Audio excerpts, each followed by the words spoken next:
As long as we live, all of us carry a heavy burden in our hearts. It might be the crushing pressure from work, or perhaps it's the unexplained loneliness stemming from a misunderstanding with a loved one. When you strive hard but fail to reach your goals, the anxiety about the future can cover your mind like the curtain of night. Especially in modern society, everyone is grappling with fundamental questions like, what is the self? And, how should I live? Often finding themselves frozen without an answer. We tend to wear masks to meet others' expectations, losing sight of our authentic selves within the cage of societal values. This confusion and suffering can feel like a swamp. The more you struggle, the deeper you sink. Many people wish to lighten this heavy heart and desire to live authentically, with sure footing.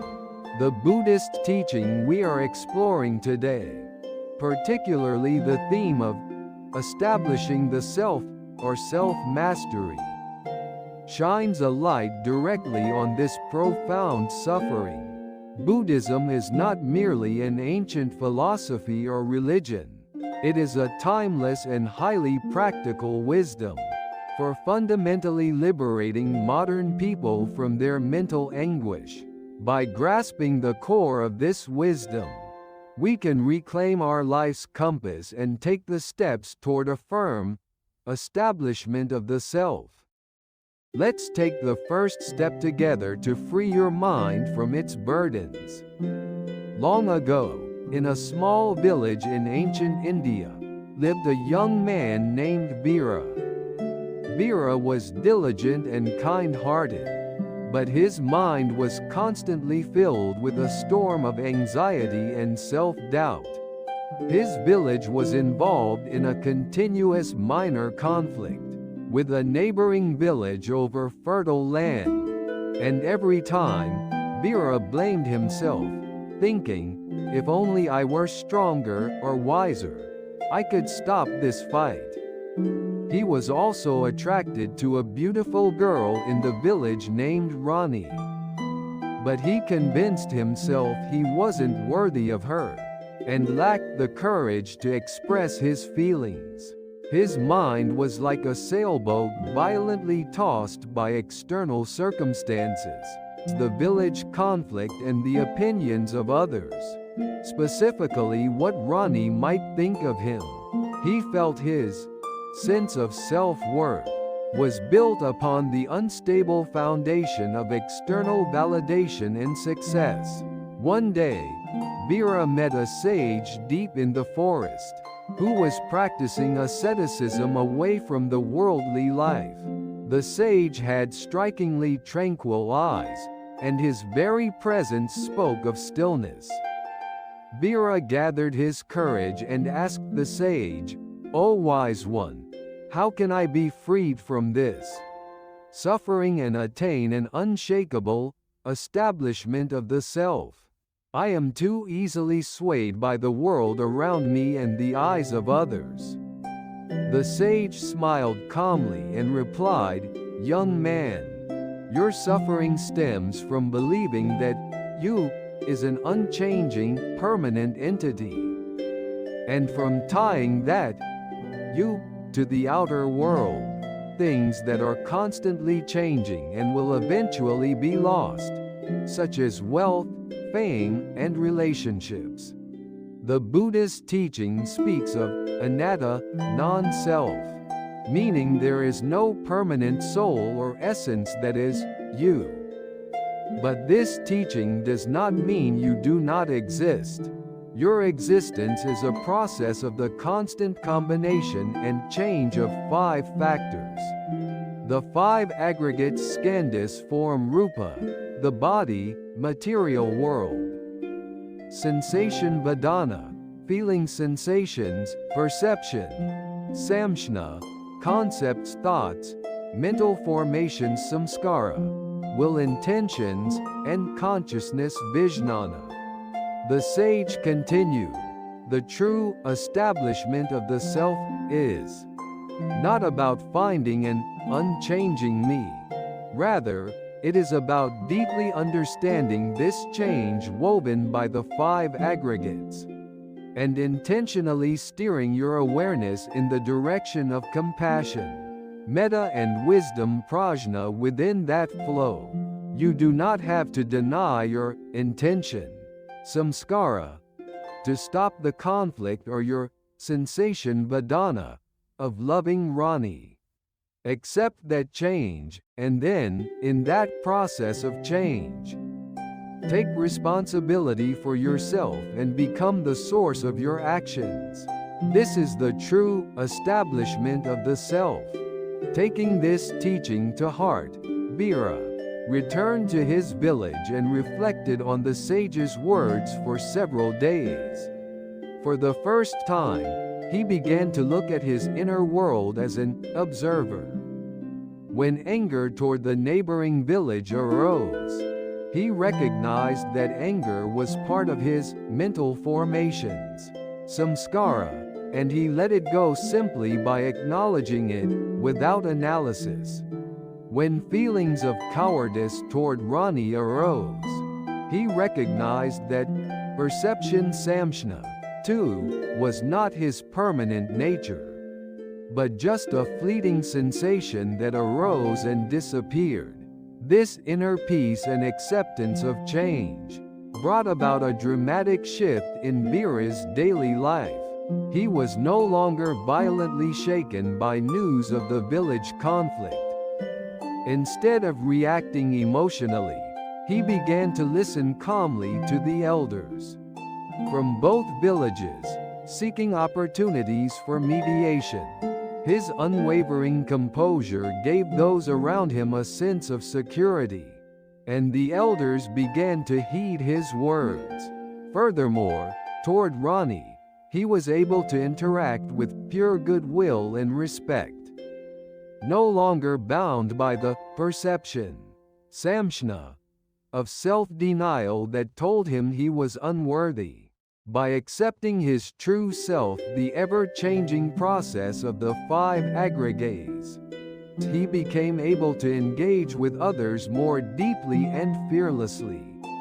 Weeks later, thanks to Vira's calm intervention and self-mastery, the elders finally came to a peace table. And Rani, too, was drawn not by looks or wealth, but by the calm and unwavering confidence she found within Vira, and she accepted his affection. Thus, the Buddhist teaching of establishment of the self is not about asserting a self as an unchangeable entity, but about deeply understanding the process of the changing self, and becoming the responsible agent of action who steers it toward goodness. In modern society, there are several specific reasons why we struggle deeply with the theme of establishing the self. One is the overemphasis on social identity. We tend to measure our worth by external metrics such as the number of social media followers, job titles, or brand names we possess. This leads us to mistakenly believe that these labels, given by others, are our true selves, rather than our inherent nature. Another major factor is the confusion arising from too many choices. With seemingly endless options in career, lifestyle, and values, it becomes difficult to discern what the real self truly wants. And the question, "Who am I?" constantly weighs heavily in the back of our minds. The root of these modern anxieties is clearly illuminated by the core Buddhist teachings of anicca impermanence and anatta non-self. We strongly believe that despite everything in the world, and even ourselves constantly changing anicca, there must be a fixed core, a me, a permanent entity somewhere. However, the Buddhist teaching asserts that this very attachment to the permanent self is the source of suffering dukkha. It is important to note here that anatta, non-self, is not saying you don't exist. Rather, anatta points to the truth about the nature of existence. That what we perceive as I is not an independent, permanent entity. The five aggregates form sensation, perception, mental formations, and consciousness, which constitute everything we experience as I, are constantly arising and ceasing. And none of them can be called the eternal, unchanging me. So, how is this teaching of non-self essential for establishing the self? It is because it shifts the paradigm of self-establishment from the acquisition or proof of a permanent entity to the responsibility for action within the process of change. When we stop viewing the self as a story defined by past experiences and future expectations, and instead see it as in act, what we think, choose, and do consciously in this very moment, we find an unwavering foundation. This foundation is not the unstable one based on external validation or temporary success, but a robust internal base built on actions in this present moment, guided by compassion and wisdom. Only by understanding and accepting this core of Buddhism can we find a truly liberated, logical, and practical answer to the question of establishing the self. Applying the Buddhist teachings to modern challenges is a powerful compass for overcoming the stress and anxiety we face. One of the greatest challenges for modern people is interpersonal conflict. We draw a boundary of me between ourselves and others, and we suffer when that boundary is violated or when we fail to meet others' expectations. To this suffering, the Buddhist teaching sheds light in the form of metta, loving kindness, compassion. The practice of metta is not just about being kind to others. It begins with accepting and forgiving ourselves as we are, as a process of the five aggregates.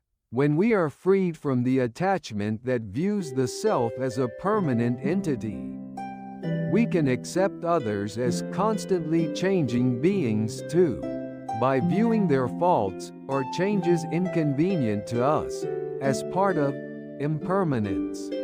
Anicca, excessive expectation and criticism fade away. This is the practice of compassion based on the understanding of non-self. When facing conflict at work or friction within the family, if we can view the other person's words and actions not as their fixed personality, but as temporary reactions caused by fleeting emotions or external circumstances, our hearts will become much lighter.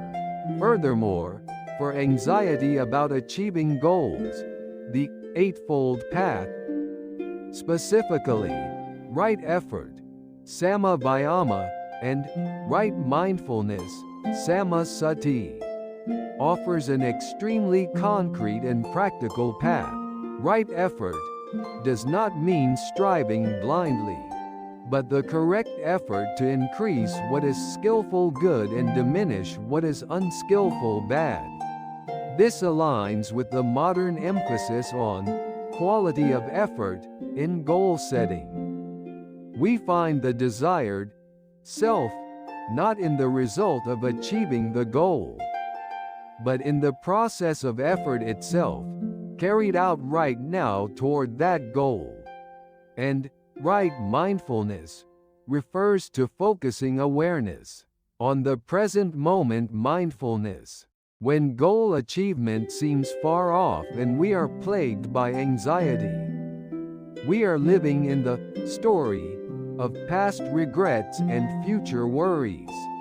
However, right mindfulness pulls us back from that story and grounds us in the unwavering sense of reality. Right now, I am breathing, and right now, I am working on this task. This self of the moment is the true arena for establishing the self in Buddhism. As concrete steps for practicing this teaching in daily life, I recommend first adopting observational meditation. This requires no special place or time. For example, sit quietly for just 5 minutes at the end of the day and simply observe the sensations vedana, thoughts samshna, and emotions samskara that arise in your mind as things that are there. This becomes a training to experientially understand the teaching of non-self. You label the anxiety, I am feeling anxious now, and recognize that anxiety as a temporary mental phenomenon, not yourself. Next, try the practice of clarifying the intention for action. Before starting your day in the morning, set a specific, right effort, direction, such as, today, I intend to act by using empathetic, rather than critical, words.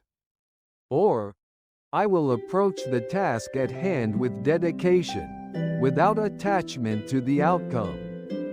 This powerful step transforms your self from a passive reactor to an active creator of actions. Furthermore, in interpersonal relationships, the practice of expressing gratitude in words is effective. We tend to take others' actions for granted, but intentionally express gratitude for the fact that the other person, within their changing existence, chose a skillful action toward us right now. This practice embodies compassion based on the understanding of impermanence and non-self. In the real world, through these practices, you can realize true establishment of the self in the form of inner peace and definite responsibility in action, which is not swayed by external evaluation or change. So, the true meaning of the Buddhist teaching of establishing the self that we have explored today is not about pursuing the illusion of a permanent me, but about illuminating the constantly changing process of life with the twin lights of compassion and wisdom, and taking full responsibility for one's actions within it. Your existence is not a fixed thing. It is a beautiful and powerful, living story, woven by your daily thoughts, emotions, and actions. The Buddha's teaching tells you that the author of this story is none other than yourself. You do not need to be bound by past failures or the evaluations of others. By choosing new actions rooted in compassion and wisdom from this very moment, the narrative of your life will begin to move in the direction you desire. Please do not let this teaching end merely as knowledge.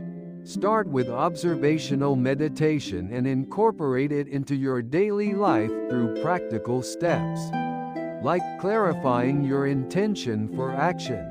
When you become capable of embracing change without fear and putting your heart into the actions of the present moment, you will find the truly established self, unshakable by external turmoil, quietly breathing within you. I sincerely wish your life to be one of calm and fulfillment.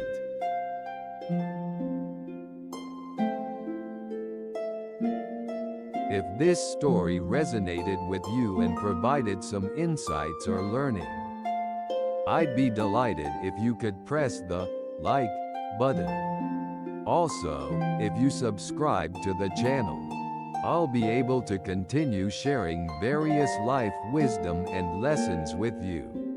Please share your experiences and thoughts in the comments section as well. Each person's experience becomes valuable learning for other viewers. Thank you so much for watching this video to the end today. I look forward to meeting you all again in the next video.